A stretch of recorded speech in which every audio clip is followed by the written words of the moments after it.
haven't seen Glen Cooper for a while. I think I got him on the line. Yes, you have. Ah, Dr. Glen Cooper. Now, Well, no, I'm not the doctor. That's the other Cooper. Oh, Caroline picked me up and said, you shouldn't call him Glen, you should call him Doctor. So, no, I'm not the doctor. That's my cousin Tim Cooper. Ah. So you're correct. Well, how have you been? Been very well indeed, thanks, Jeremy. Very good indeed. And I also see that you've, I know that you've sort of retired. Not that you're ever going to be the kind of person who really does retire. But I saw something about Cooper's this morning that they've brought out a new beer out today. It's I don't know what you'd call it. Not festive, tropical beer. Yes. Have you heard of that? Yeah.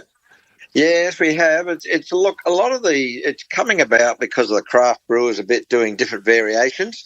And look, our beers have been very stable, and we don't take many away, and we don't launch a lot. But we've needed. There's a bit of a call for tropical tasting beers, and the other thing we have released too recently is our vintage ale. So, we've got to keep a little bit up with the rest of the small brewers.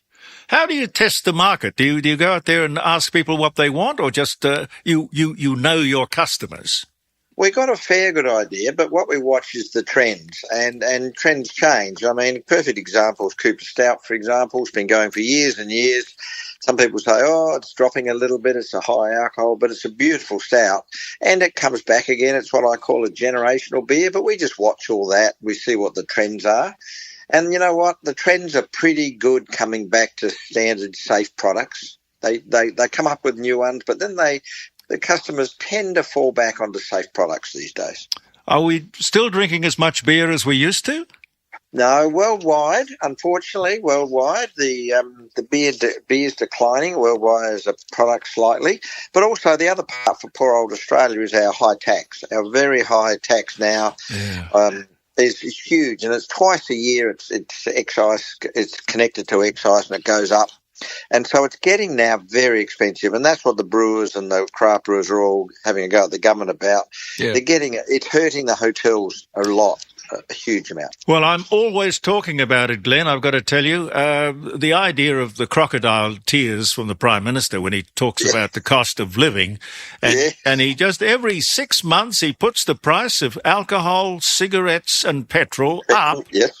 Yep. And it is to the point. I saw some figures the other day that if you went out and bought a bottle of scotch or a bottle of gin, I don't know about beer, but if you bought a bottle of scotch or a bottle of gin, of that $50 or $60, more than half goes to the government. Yeah, it does, and that's correct on the spreads. But with beer, it's probably about 28% if total on with the taxes. So it's pretty high. It's a very, very good revenue stream for them, but it's now starting to hurt the supply, the hoteliers, particularly with the high wages as well on top. Yeah. It's really starting to bite now, and I think it's time that they made a bit of an adjustment, without doubt. Well, governments in the past have put a pause on that. Yes. And there's no reason why this government, in these circumstances, can't do exactly the same thing. Well, they can do it, but they want something else to compensate for it. Well, I'll tell them, just live within their means. What a novel idea. Isn't that amazing? Well, I see also a lot of pubs around Adelaide. I don't know about other cities, but a lot of pubs seem to be closing. Yeah, they are, and it's the costings, and it's the wages and costings, and it's what we've just been talking about that is getting very, very hard to keep open, and that's a real problem because it is small business. It's a huge small business. Hospitality for restaurants, etc., is an enormous employer of people around Australia. No, I absolutely agree. When they brought in that fringe benefits tax, hospitality took a terrible whack. Yes. And the idea, the assumption that Keating made was that bosses were going out or executives were going out and having a tax deductible lunch and calling it a business expense. Well, my experience is that a hell of a lot of business is done over lunch or dinner. It was in those days, but look, it's not so much. That one is not the biggest one to me. I think the biggest one is the excise component. Yeah. The excise twice a year it goes up. Even if it's once a year, but it's twice a year it goes up, and it goes up irrespective of what's going on. It's highly inflationary, and they know that is a major problem for the economy, but that's one lever they don't want to pull. That's exactly right. I wouldn't hold my breath, unfortunately. No. Tell me the story, when those people, and how many years ago was it that company came in and wanted to take you over? Was it a Japanese company?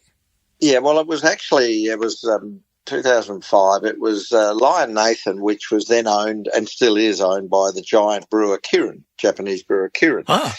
And they forced a hostile takeover bid. It was an enormous battle, and people say to me, how could they do that? Because you're a private company. Well, we're actually not, Jeremy, because we have more than 50 shareholders. Mm-hmm. By law in Australia, if you have more than 50 shareholders, you actually have to become a public company. So we are what's called a public unlisted company.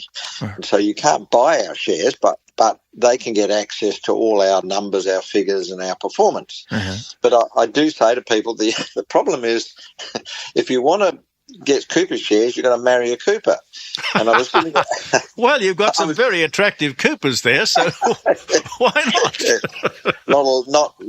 Not so much me, but you know what I said? I was giving a talk quite a few while back, and I said that statement, and there's quite an elderly lady in the front row put her hand up and said, "I'm ready." Willing and able. That's it. Anyway, it was a battle. It was a huge battle, but it was an enormous battle to win because our shareholders stood up and said, no, we want to keep this company as it is. And they supported us enormously well. It was fabulous. When you say they supported you, surely there must have been one or two that sort of looked like faltering or being tempted.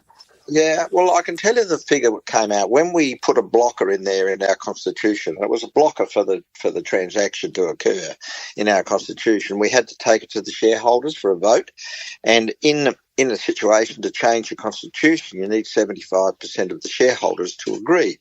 Well, when we did the vote, nearly 96% said, insert this clause, we want to keep the company. So there was about 94.6, it was about 6% had already sort of wanted to take the money.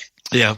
So it was a resounding win, no question, resounding win. And it was fabulous for our shareholders to stand up and say, no, we have it. And I think the point I like to make too is it was only within 2 years after that we actually surpassed their offer just by normal business trading.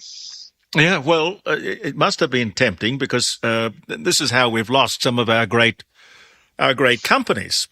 Yes, our family companies. Yes, exactly, and it's really disappointing to see that. But we held on, and we're still very comfortable today, and we haven't had any further approaches, which is a good thing. Yeah. Do you see the company growing, or do you see the company diversifying in any way, or are you just happy to be precisely where you are today? No, we are growing.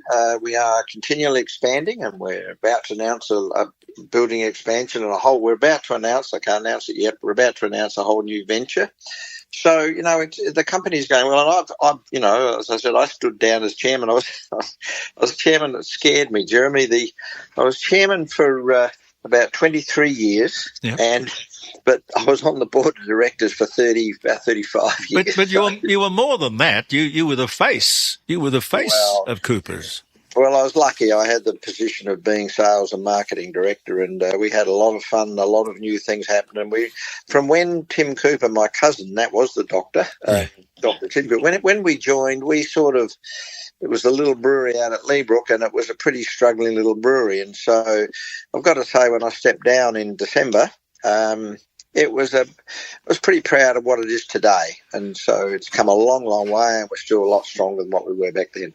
Well, from where you were in, as you say, that little brewery, I don't know. It looked like a fair acreage to me that you had there, but it was in a suburban street, wasn't it? Yes, it was in leafy Leabrook, and the biggest problem occurred just after Tim and I joined. The biggest problem occurred when we were trying to expand more fermenters, and the council was restrictive. The upmarket housing weren't happy, even though we were first there. And in fact, can I just add one thing?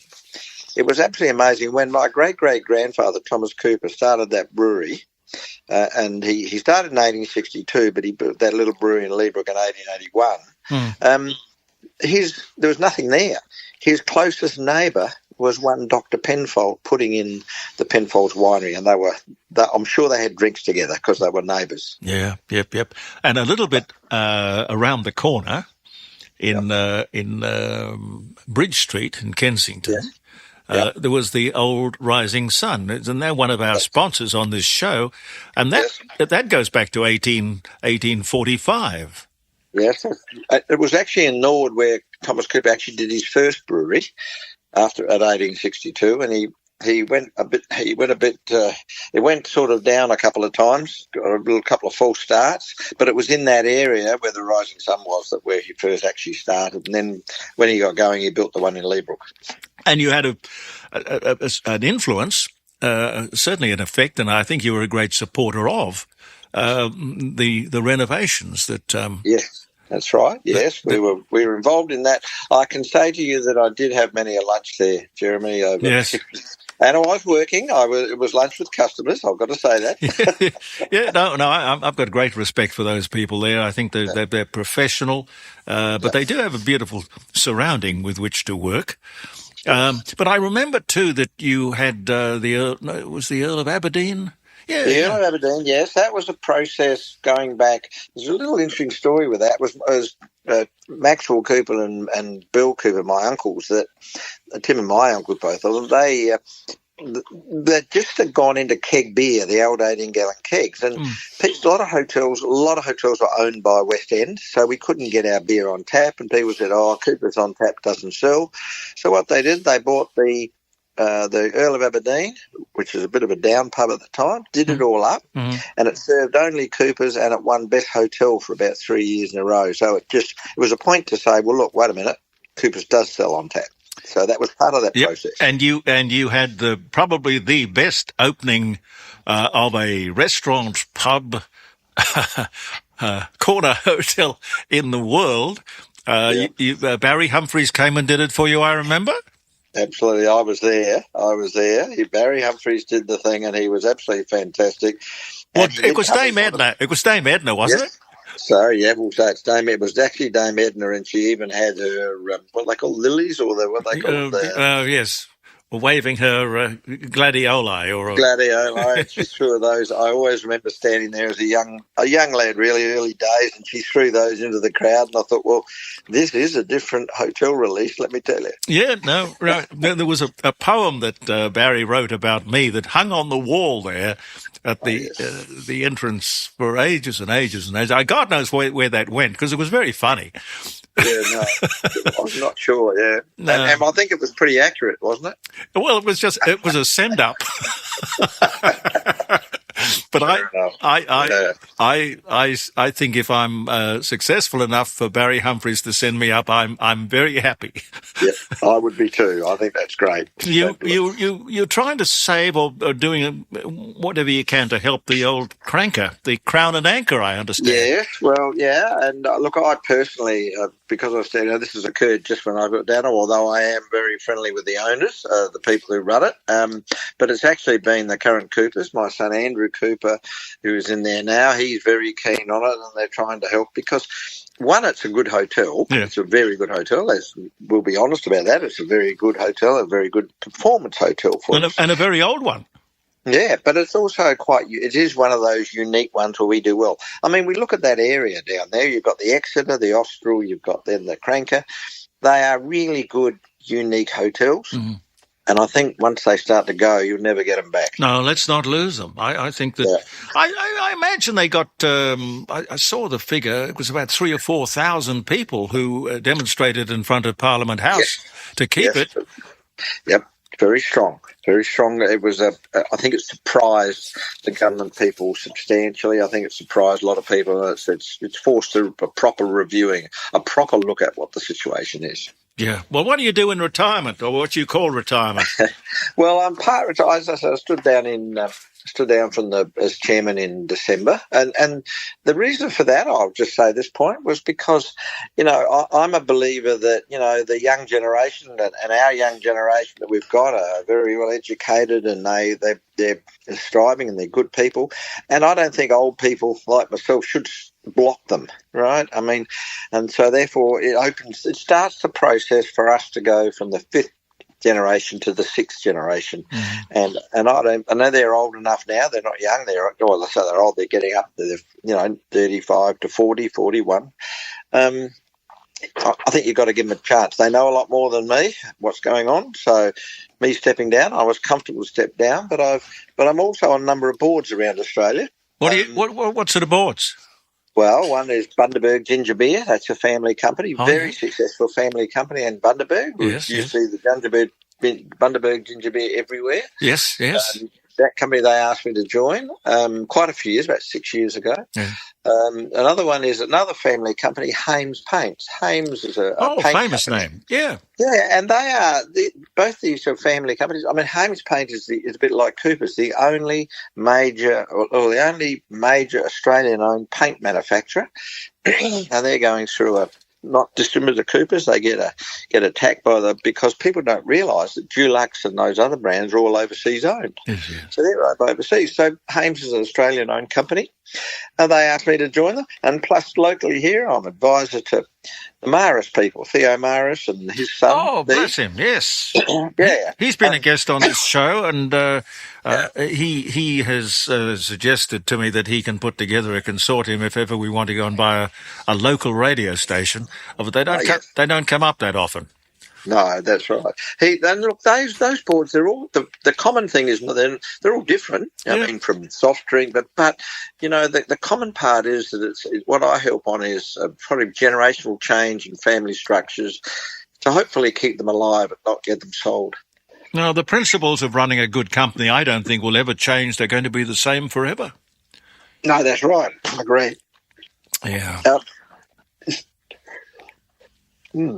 Well, it's good to talk to you, Glenn. Well, I tell you what, Jeremy, I appreciate that, and all the best to you, and I enjoyed catching up the other night. Yes, no, I did too. No doubt we'll run into each other again. Yeah, well, look, I'd just like to finish with this. I still believe there's room for Australian companies and good family companies, and I think we get a bit lost today with all the technology in the big companies. Yes. And I think it's very important that survival of, especially wineries and that, they will tend to get sold, but family and private business, even private companies, I think is very still important for the future of Australia. Yeah, I couldn't agree more.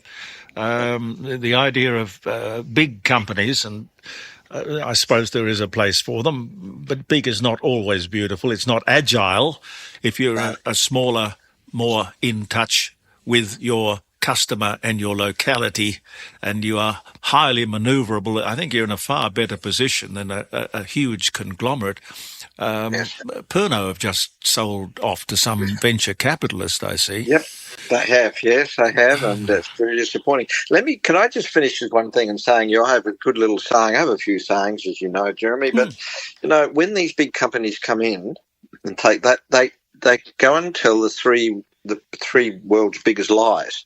And they are, firstly, your jobs are safe. Yes. Second one is... Big is beautiful. The second thing is nothing will change. Yeah. And the fourth one is absolutely one of the trust us.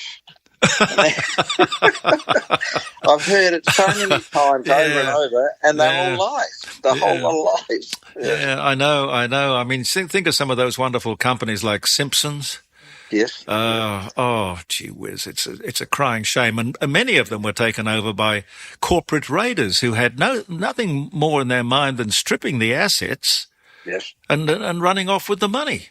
That's correct. I mean, in South Australia, we've got great. Got Hague's chocolates. Yes, I love that's these. still I there. love these companies. Yeah, I love some of these companies. I think we've got to believe in them. I think. Yeah, you remember that thing that they? I can't remember his name. This guy came up with this idea called Two Dogs. Alcoholic. Oh, yes, Duncan McGilvray. Duncan McGilvray. Sadly, not right. with us now. But right, correct. He just had that as an idea, and Pernod came along and bought it for $20 million. Yes, they did. And you know who was making it for a while? No, don't tell me Coopers. Yes, we were doing it. Quietly, we were doing it because when he started to grow, he couldn't build enough. The factory wasn't big enough, so we actually were brewing it for him. So he sold it, and then within a short time, they'd closed it down. Yes, that's right. Spend $20 million to buy something, and then you close it down. Oh, what's this? Who bought this? What is this? Yeah, that's right. Yeah. It's very strange. Thank you very much, Glenn, for talking with us. Pleasure, Jeremy, and all the best to you. And God bless you, sir. Thank you. Bye-bye.